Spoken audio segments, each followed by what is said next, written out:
হুমায়ূন আহমেদ বাংলা সাহিত্যের কলম জাদুকর। মৃত্যুকে হাজারো পাঠকের অনুভূতির মধ্য দিয়ে অতিক্রম করা এক কিংবদন্তি কথা সাহিত্যিক। তার লেখা প্রতিটি শব্দ আজও শাশ্বত। ১৩ই নভেম্বর হুমায়ূন আহমেদের জন্মদিন উপলক্ষে কুয়েট রেডিওর ৭ দিনব্যাপী বিশেষ আয়োজন হুমায়ূন কথন। হিমু হুমায়ূন আহমেদের সৃষ্ট এক অনন্য চরিত্র, যে সমাজের প্রচলিত সব নিয়মের বাইরে এক অদ্ভুত বাস্তবতা নিয়ে বেঁচে থাকে। ১৯৯০ সালের উপন্যাস ময়ূরাক্ষীতে প্রথমবারের মতো আবির্ভূত হয় হিমু। হিমুর সর্বশেষ আবির্ভাব হিমু এবং হার্ভার্ড পিএইচডি বল্টু ভাই বইয়ে ২০১১ সালে। পাঠকের মনে হিমু আজও বেঁচে আছে, শহরের রাস্তায়, নিস্তব্ধ রাতের জোছনায় এবং মানব মনের গভীর অন্তর্দর্শনের ভেতরে। হুমায়ূন কথনের দ্বিতীয় দিনের নিবেদন সে আসে ধীরে। মাজেদা খালা দরজা খুলে কিছুক্ষণ অপলকে তাকিয়ে থাকলেন। ভাবটা এরকম যে আমাকে চিনতেই পারছেন না। আমি বললাম, খালাজি সুপ্রভাত। সুপ্রভাত মানে? তুই কি চাস? কিসের জন্য এসেছিস? রেগে আছো কেন খালা? রেগে থাকবো না তো কি করব? তোকে কোলে করে নাচানাচি করব? আয়, কোলে আয়। খালা সত্যি সত্যি দুহাত বাড়ালেন। তার মানে খালা রাগ এখন তুঙ্গস্পর্শী। তুই নিজেকে কি ভাবিস? খোলাসা করে বল তো শুনি। ১ সপ্তাহ হয়েছে আসমা এসেছে, রোজ তোর খবর করছে। আমি ২ বেলা তোর কাছে লোক পাঠাচ্ছি, আর তুই হাওয়া হয়ে গেলি। কোথায় ছিলি? আধ্যাত্মিক ক্ষমতা সম্পন্ন এক মহিলার কাছে গিয়েছিলাম। কি সম্পন্ন মহিলা? আহা, আধ্যাত্মিক ক্ষমতা সম্পন্ন, সাইকিক। ইনি যে কোনো মানুষের ভূত, ভবিষ্যৎ, বর্তমান দেখতে পারেন। সময়ের কঠিন বন্ধন থেকে উনি মুক্ত। ওনার নাম তারা বিবি, ইংরেজিতে যাকে বলে স্টার লেডি। একটা থাপ্পড় যে তুই আমার কাছে খাবি! আমি সোফায় বসলাম। খালার তুঙ্গস্পর্শী রাগ এখন সমতল ভূমিতে নেমেছে।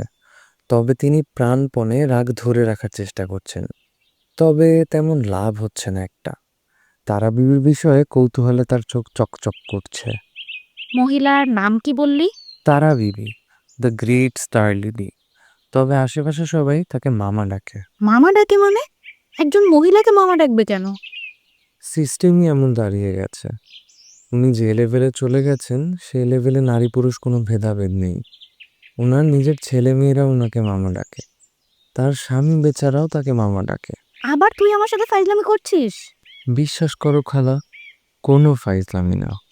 ওনার কি সত্যি সত্যি ক্ষমতা আছে? অবশ্যই আছে। ক্ষমতা না থাকলে নিজের স্বামী তাকে কোন দুঃখে মামা ডাকবে? জগতের কোনো স্ত্রী কি সহ্য করবে স্বামী তাকে সিরিয়াসলি মামা বলে ডাকলে? তুমি সহ্য করতে? দৃশ্যটা কল্পনা করো, খালু সাহেব তোমাকে ওগো না বলে গম্ভীর গলায় মামা ডাকছেন। ওগো সে আমাকে কখনোই ডাকে না, কিছুই ডাকে না। হু হ্যাঁ দিয়ে সারে। এখন তো ডাকাডাকি পুরোপুরি বন্ধ, গলা দিয়ে শব্দই বেরোচ্ছে না। গলা এখনো ঠিক হয়নি? চিকিৎসা চলছে না? চলছে, তবে দেশি চিকিৎসার ওপর থেকে আমার মন উঠে গেছে। কোথায় নিয়ে যাচ্ছ? মাদ্রাজ? না জেনে কথা বলিস কেন তুই? মাদ্রাসা হয় চোখের চিকিৎসা, নেত্র হসপিটাল। আমি তোর খালুকে নিয়ে যাচ্ছি বোম্বেতে। হুম, কথা না বলা রোগের চিকিৎসা কি বোম্বেতে ভালো হয়? তুই চুপ করে থাক। তোর সঙ্গে কথাবার্তা চালিয়ে যাওয়া যন্ত্রণার মতো। খালু সাহেব কথা বলতে পারছেন না, এটা তো তোমার জন্যই ভালো। ওনার কথা শুনলেই তো তোমার রাগ উঠে যেত। এখন নিশ্চয়ই নিমিষে নিমিষে রাগ উঠছে না। চুপ করে বসে থাক। আমি নাস্তা নিয়ে আসছি, একটু সময় লাগবে। খবরের কাগজ পড়, কিংবা তোর খালুর সামনে গিয়ে বসে থাক। সে তো কথা বলতে পারে না, কিন্তু অন্যরা কথা বললে খুশি হয়। মাঝে মাঝে টুকটাক জবাবও দেয়। কিভাবে জবাব দেবেন? ইশারায়? না, ঘরে একটা বোর্ড লাগিয়েছি, চক আছে, বোর্ডে চক দিয়ে লেখে। আমার কথা শুনলে খুশি হবেন বলে তো মনে হয় না। আমার ছায়া দেখলেই তো উনি রেগে যান। ওনার কথা বলা অবশ্য বন্ধ হলো কিভাবে? নাস্তার টেবিলে বসেছে, আমি একটা ডিম পোচ করে সামনে রেখেছি। ডিম পোস্টটার দিকে তাকিয়ে বলল, আচ্ছা ডিম। বাকিটা আর বলতে পারলো না, কথা গলায় আটকে গেল। নাস্তার টেবিলে খানা নাস্তা দিয়েছেন। গোশত, পরোটা, ভাজি, সিজনাল ফ্রুটস হিসেবে সাগর কলা, যা যা চেয়েছিলাম সবই আছে। বাড়তি আছে সুজির হালুয়া। খালা বসেছেন আমার সামনের টেবিলে। তার চোখে মুখে আনন্দ ঝরে পড়ছে। কাউকে খাওয়াতে পারলে তার মতো সুখী হতে আমি কাউকে দেখিনি। খালা, তুমি খালু সাহেবের চিকিৎসা কি করেছো? এখনো কিছুই করা হয়নি। সিঙ্গাপুরের মাউন্ট এলিজাবেথ হসপিটালের এক ডাক্তারের সঙ্গে তো খালু ইমেইলে যোগাযোগ করেছেন। সামনের মাসে যাব। মাউন্ট এলিজাবেথ হসপিটালে ঢাকায় অফিস আছে, ওদের সঙ্গে যোগাযোগ করছি। সিঙ্গাপুর যেতে চাও যাও, তার আগে মামাকে দিয়ে একটা চিকিৎসা করালে হয় না? কোন মামা? তারা মামা, আধ্যাত্মিক চিকিৎসা। খরচ তো নামমাত্র। 1 ছটাক গাঁজা লাগবে, 1 নম্বরই গাঁজার পুড়িয়া, 2 নম্বরই হলে আবার চলবে না। তিনি লাথি দিয়ে ফেলে দেবেন, তখন আবার হিতে বিপরীত হবে।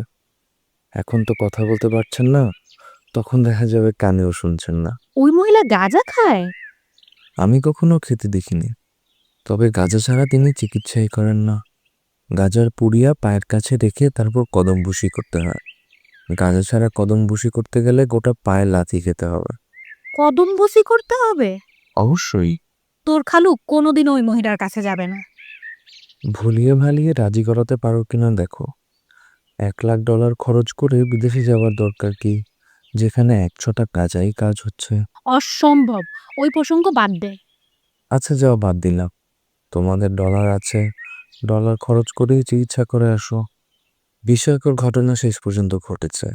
খালু সাহেবকে নিয়ে আমি মহিলা বীরের উদ্দেশ্যে রওনা হয়েছি। মাজেদা খালা সঙ্গে যেতে চেয়েছিলেন। খালু সাহেব তার দিকে তাকিয়ে ধমক দিলেন। ধমক দিলেন, বাক্যটা ঠিক শেষ হলো না। তিনি ধমক দেওয়ার মতো মুখ বিকট ভঙ্গি করলেন, মুখ দিয়ে কোনো আওয়াজ বের হলো না। এতেই মাজেদা খালা ঘাবড়ে গেলেন। আমাকে আড়ালে ডেকে নিয়ে বললেন, ঝামেলা তুই নিয়ে যা। যাত্রাপথ দীর্ঘ। প্রথমে আমরা খালু সাহেবের গাড়িতে করে বাদামতলী ঘাট পর্যন্ত গেলাম। সেখান থেকে বুড়িগঙ্গা পার হবার জন্য নৌকা নিলাম। নৌকায় উঠে তিনি আমার দিকে সূচ চোখে তাকিয়ে রইলেন। যে চোখের সৃষ্টি সূচের মতো বিধে, সেটাই সূচক। এক পর্যায়ে পকেট থেকে ডায়েরি বের করে লিখলেন, আর কত দূর। আমি কিছু বললাম না, মধুর ভঙ্গিতে হাসলাম। বুড়িগঙ্গার মাঝামাঝি এসে তিনি ডায়েরি বের করে লিখলেন, আমি কোথাও যাব না, নৌকা ঘোরাতে বলো। আমি আবারও আগের মতো হাসলাম। নৌকা থেকে নেমে আমরা একটা টেম্পো নিলাম। টেম্পো থেকে নেমে গরুর গাড়ি। দিনের আলো তখনও আছে, তবে দ্রুত কমে আসছে। খালু সাহেব অস্থির হয়ে উঠলেন। তিনি আবার পকেট থেকে ডায়েরি বের করে লিখলেন, আর কত দূর। আমি আগের চেয়েও মধুর ভঙ্গিতে হাসলাম। মধুরতম হাসি খালু সাহেবের গায়ে মনে হলো পেট্রোল দিয়ে আগুন ধরিয়ে দিল। আমি বললাম, খালু সাহেব এত অস্থির হচ্ছেন কেন? দৃশ্য দেখুন, কি সুন্দর দৃশ্য। বাংলার গ্রাম, পল্লীবধূ কলসি কাঁধে নদীতে পানি আনতে যাচ্ছে, গরু অলস ভঙ্গিতে শুয়ে শুয়ে জাবর কাটছে। খালু সাহেব শোধ করে এমন এক শব্দ করলেন যে গরুর গাড়ির গাড়োয়ান বলে উঠল, ওনার ঘটনা কি? ঘটনা আর ব্যাখ্যা করলাম না, তবে আমি চুপ করে গেলাম। খালু সাহেবকে আর ঘাটানো ঠিক হবে না, যে কোনো সময় দুর্ঘটনা ঘটে যাবে। আমরা গরুর গাড়ি থেকে নামলাম সন্ধ্যা মেলাবার পর। এখন ক্ষেতের আল বেয়ে হাঁটা। খালু সাহেবের ইটালিয়ান জুতা কাদা পানিতে মাখামাখি হয়ে গেল। তার চেয়েও ভয়ঙ্কর ঘটনা ঘটল বিল পার হওয়ার সময়। খালু সাহেবের বাঁ পা হাঁটু পর্যন্ত কাদায় ডেবে গেল। পা সহজেই টেনে তোলা গেল, কিন্তু সেই পায়ের জুতা কাদার ভেতরেই থেকে গেল। আমি শান্ত গলায় খালু সাহেবকে বললাম, এক পায়ের জুতা কি থাকবে, নাকি এটা ফেলে দিয়ে আমার মতো খালি পায়েই যাবে? খালু সাহেব আমার দিকে তাকিয়ে নিশ্চয়ই কিছু বললেন। ভাগ্যিস তার জবান বন্ধ। কি বললেন শুনতে পেলাম না। শুনতে পেলে অবশ্য ভালো লাগতো না। পীর মামার বাড়িতে আমরা পৌঁছালাম রাত 8টার দিকে। পীর মামা তখন মাত্র এশা নামাজ আদায় করে হুজুরখানায় বসেছেন। নানান বয়সের নারী পুরুষ তাকে ঘিরে বসে আছে। মামা কলকেতে টান দিচ্ছেন। এই দৃশ্য তার ভক্তরা অতি ভক্তির সাথে দেখছে। পীর ফকিরা গাঁজা খেলে আবার দোষ হয় না, সাধারণ মানুষরা খেলে দোষ হয়। পীর মামা আমাকে দেখে কলকে নামালেন। টকটকে লাল চোখে কিছুক্ষণ আমাকে দেখে অতি মিষ্ট গলায় বললেন, কেমন আছিস রহিমু? মামার শরীর মাঝারি সাইজের হাতির মতো, কিন্তু গলার স্বর অতি মধুর। আমি বিনীত গলায় বললাম, ভালো আছি। রোগী নিয়ে এসেছিস? জি। তোর জানি কি হয়? খালু হয় আমার। এর দেহে আদব লেহাজ কিছুই নাই। আমারে সালাম দিল না, কদম বুসিও করলো না। মামা মাফ করে দেন, রোগী মানুষ তো। জবান বন্ধ? জি। জবান বন্ধ থাকাই ভালো। জগতের বেশিরভাগ পাপ কাজ জবানের কারণেই হয়। মামা অনেক আশা নিয়ে শহর থেকে এসেছি। জবান ঠিক করে দেন। আমি জবান ঠিক করার মালিক না, জবান ঠিক করার মালিক আল্লাহ পাক। যাই হোক, এসছিস যখন চেষ্টা করে দেখি। ওরে, তোরা রোগীরা শক্ত করে খুঁটির সাথে বেঁধে ফেল, হাত পা যেন নাড়াইতে না পারে। উনার কথা শেষ হবার আগেই মামার লোকজন অতি দ্রুত খালু সাহেবের হাত পা বেঁধে খুঁটির সঙ্গে লটকে দিল। উনি ভয়ে চুপসে গেলেন, তেমন কোনো বাধা দিলেন না। এ ধরনের কোনো ঘটনার জন্য তিনি প্রস্তুত ছিলেন না। খালু সাহেব এতই ঘাবড়ে গেছেন যে আমার দিকেও তাকাচ্ছেন না। তিনি এক দৃষ্টিতে পীর মামার দিকেই তাকিয়ে যাচ্ছেন। এখন এক কাজ কর, পাটকাঠির মাথায় কাঁচা গু মাখিয়ে আন, এনে এই জবান বন্ধ লোকের মুখে ঢুকাই দে, ইনশাল্লাহ জবান ফুটবে। এক লোক দৌড়ে গেল পাটকাঠিতে গু লাগিয়ে আনতে। উপস্থিত ভক্তবৃন্দের মধ্যে আনন্দের নাড়াচাড়া দেখা গেল। খালু সাহেবের চোখ দেখে মনে হচ্ছে যে কোনো মুহূর্তে ওকে কোটর থেকে চোখ বের হয়ে আসবে। চারিদিকে চরম উত্তেজনা। পীর মামা হাত উঁচু করে উত্তেজনা কিছুটা কমালেন। গু খাওয়ানোর আগে এর মাথাটা কামাই দে। মাথা কামানো কোনো চিকিৎসা না, আমার সঙ্গে বেয়াদবি করছে বলে শাস্তি, আমাদের সালাম দেয় নাই। মামার কথা অক্ষরে অক্ষরে পালিত হলো। ওয়ান টাইম রেজারে মাথা মুন্ডিত হলো। খালু সাহেবকে এখন দেখাচ্ছে বৌদ্ধ ভিক্ষুদের মতো। চেহারার মধ্যে কেমন যেন মায়া মায়া ভাব চলে এসেছে। পীর মামা খালু সাহেবের দিকে তাকিয়ে অতি মধুর গলায় বললেন, বাবা গো, এখন একটু গু খাও, বেশি খাইতে হবে না। পাটকাঠির মাথায় যতটুকু আছে ততটুকু খাইলেই কাজ হবে। মুখ বন্ধ কইরা রাখবা না, মামার কথা শোনো। গুমাখানো পাটকাঠি এসেছে। মামার মতোই অত্যন্ত বলশালী এক লোক সে পাটকাঠি নিয়ে এগিয়ে আসছে। সেই কাঠি মুখের ভেতর ঢুকাতে হলো না। তার আগেই খালু সাহেব স্পষ্ট গলায় বললেন, খাবো না, আমি গু খাবো না। চারিদিকে আনন্দের হুল্লোড় উঠল। ফুটেছে, জবান ফুটেছে, আল্লাহু আকবার, আল্লাহু আকবার। আমি খালু সাহেবকে নিয়ে ফিরছি। বুড়িগঙ্গায় নৌকায় ওঠা পর্যন্ত তিনি কোনো কথাই বললেন না। আমার ধারণা হলো আমারও বোধহয় জবান বন্ধ হয়ে গেছে। নৌকায় ওঠার পর তিনি কথা বললেন। হিমু, তুমি কি আমাকে একটা সত্যি কথা বলবে? জি খালু সাহেব, বলবো। আমার ধারণা, যে চিকিৎসা পদ্ধতির মাধ্যমে পীর মামা আমাকে আরোগ্য করলেন, সেই চিকিৎসা পদ্ধতি ওনার মাথায় আসেনি, তুমি তাকে শিখিয়ে দিয়েছ। আমি ঠিক ধরেছি না? জি, ঠিকই ধরেছেন। হিমু শোনো, আমার বাড়িতে একটা লাইসেন্স করা পিস্তল আছে। তোমাকে আর যদি কোনোদিন আমার বাড়িতে দেখি, পিস্তল দিয়ে গুলি করে মেরে ফেলবো। আমার ফাঁসি হোক, যাবজ্জীবন হোক, কিচ্ছু যায় আসে না। মনে থাকবে হিমু? জি, মনে থাকবে।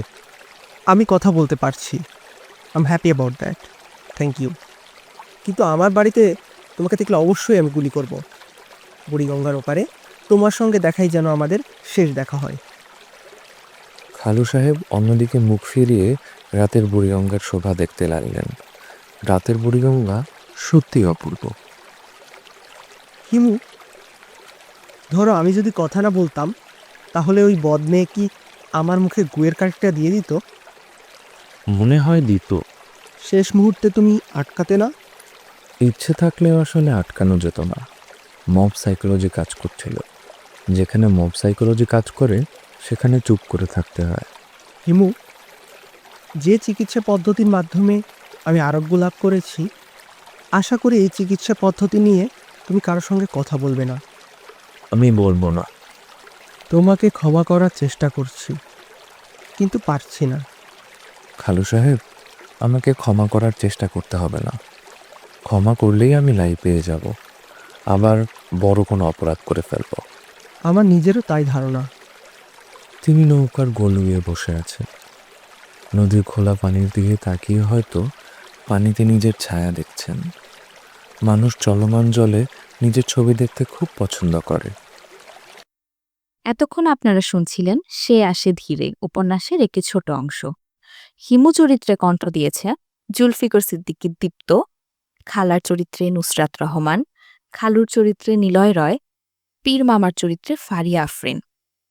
আমাদের সাথে থাকার জন্য ধন্যবাদ। পরবর্তী পর্বের জন্য চোখ রাখুন কুয়েট রেডিওর ফেসবুক পেজে। শুভরাত্রি।